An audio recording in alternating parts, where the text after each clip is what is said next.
시청자 여러분 안녕하십니까? 계속해서 대구 경북 소식 전해드리겠습니다. 절기상 청명인 오늘 대구와 경북 지역에 내리던 비는 대부분 그친 가운데 대구 19mm를 비롯해 영천 28, 구미 20, 안동 11, 포항 13mm의 강우량을 기록했습니다. 오늘 낮 최고 기온은 대구 15도 등 어제와 비슷하겠습니다. 대구 기상지청은 내일부터 기온이 조금씩 오르겠지만 목요일쯤 한 차례 봄비가 더 내릴 것으로 내다봤습니다. 총선 후보를 제대로 아는 데는 TV 토론만한 것이 없다는 평가가 많은데요. 그런데 공식 선거 운동 기간 중 열기로 되어 있는 후보자 토론회가 차질을 빚고 있습니다.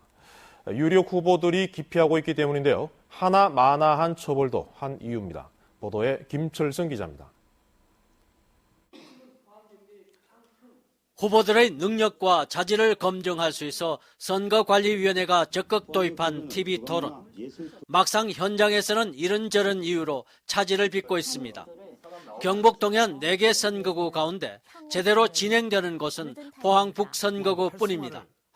4명이 출마한 경주 선거구는 새누리당 김석기 후보가 토론회에 불참하기로 해 더불어민주당 이상덕, 무소속 권영국, 정종복 후보 3명만으로 토론을 하게 됐습니다. 경주를 위한 정책 토론이 아닌 인신공격성 토론이 될 것 같아서 이번 TV 토론을 저희들이 불참하게 되었습니다. 경주시 선거관리위원회는 김 후보의 불참 사유가 명분이 없다고 보고 과태료 400만 원을 부과하기로 했습니다. 그러나 이런 하나마나한 처벌이 유력 후보가 불참하는 한 원인이라는 지적도 나오고 있어 과태료 인상 등 개선책이 필요하다는 지적입니다.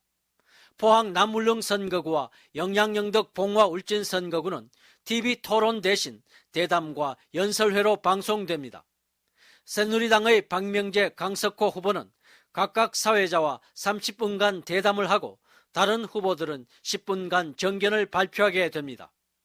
새누리당의 두 후보가 지지율이 낮아 TV 토론 초청 대상에서 제외된 다른 후보와의 토론 대신 대담을 선택하면서 생긴 일로 과태료는 없습니다. TV 토론이 유력 후보의 기피와 제도적 허점으로 일부 문제점을 드러낸 만큼 특정 정당 솔림이 강한 지역에서는 정당 후보 TV 토론을 의무화하는 등의 대책이 필요해 보입니다. MBC 뉴스 김철승입니다. 오늘도 대구 달성군과 북구을 선거구의 후보자 토론회가 이어집니다. 오늘 저녁 6시 10분부터 대구문화방송을 통해 방송될 달성군 후보자 토론회에서는 새누리당 추경호, 더불어민주당 조기석, 무소속 구성재 후보가 토론을 벌이고 이어서 7시 5분부터는 무소속 조정훈 후보의 방송 연설이 이어집니다. 또 오늘 밤 11시 10분부터는 대구 북구을 후보자 토론회가 열려 새누리당 양명모, 정의당 조명래, 무소속 홍일학 후보가 토론을 벌이고 이어서 친반평화통일당 박아락 후보의 방송 연설이 이어집니다. 대구시는 현재 대구 시내 8곳에서 운영하고 있는 기역학교를 12곳으로 늘려 수용 규모를 320명에서 480명으로 확대합니다. 이는 시설 이용을 희망하는 대기 수요가 많은 데 따른 것으로 노인 인구가 많은 동구와 북구, 수성구와 달서구에 각각 하나씩 추가로 설치합니다.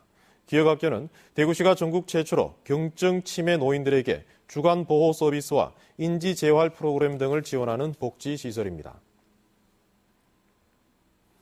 오는 20일 장애인의 날을 앞두고 대구대학교가 함께하는 어울림, 미래로의 큰 울림을 주제로 오늘부터 3일 동안 다양한 기념 행사를 엽니다. 첫날인 오늘은 기념식을 열고 모범 장애 학생과 활동 보조인, 학습 도우미 등 51명에게 특별 장학금을 주고 표창합니다. 둘째 날인 내일은 제36회 장애인의 날과 개교 60주년을 기념하는 나무 심기, 장애 학생과 함께하는 플래시몹 공연을 하고 마지막 날에는 지역사회와 함께하는 장애 인권 문화축제가 열립니다. 한국감정원은 올해 대구 지역 저소득층 60가구의 집을 고쳐주기로 했습니다. 한국감정원은 지난달 말 동구 신암동 독거 노인의 집을 방문해 벽지와 장판을 바꿔주고 페인트 칠을 새로 하는 등 집 고쳐주기 행사를 진행했는데 올해 60가구의 집을 고쳐주기로 했습니다. 한국감정원은 대구로 이전한 뒤 해마다 50가구 이상의 저소득층 집을 수리해주고 있습니다. 대구지방법원은 2010년 B씨에게 3천만 원을 주면 미군 부대 사령관 부인을 통해 아들을 미군 부대에 취직시켜 주겠다며 돈을 받아 가로챈 혐의로 기소된 61살 A씨에게 징역 8개월, 집행유예 2년을 선고했습니다. 재판부는 A씨가 지금까지 실제 취직을 시켜준 경우는 한 번도 없었다면서도 B씨도 아들 취직을 위한 청탁금으로 돈을 줬던 만큼 일정 부분 책임이 있다며 판결 이유를 설명했습니다. 올해 개교 70주년을 맞은 경북대학교가 발전기금 캠페인 첨성대 희망쌓기 릴레이에 들어갔습니다. 경북대 상징물인 첨성대를 완성해가는 릴레이 형식의 발전기금 모금으로 모은 기금은 학생들이 국제교류와 취업 프로그램에 참여할 수 있도록 하는 데 쓸 예정입니다. 첨성대는 만원짜리 벽돌 7,000개가 모아지면 완성되는데 경북대 홈페이지와 우편 등을 통해 참여할 수 있고 참여 현황도 확인할 수 있습니다.